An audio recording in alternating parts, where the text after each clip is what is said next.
সাংবাদিক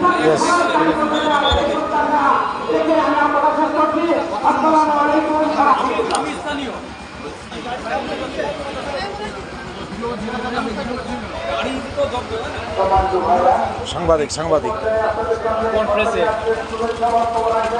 business Times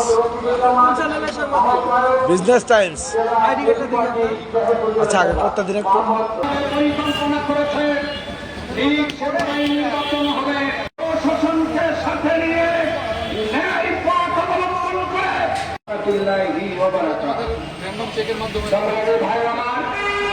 মানুষ আসবে আপনাদের অনুরোধ করছে আপনারা যে যেখানে আছেন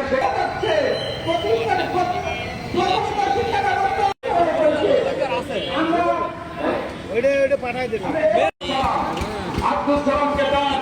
বক্তব্য রাখার জন্য আমি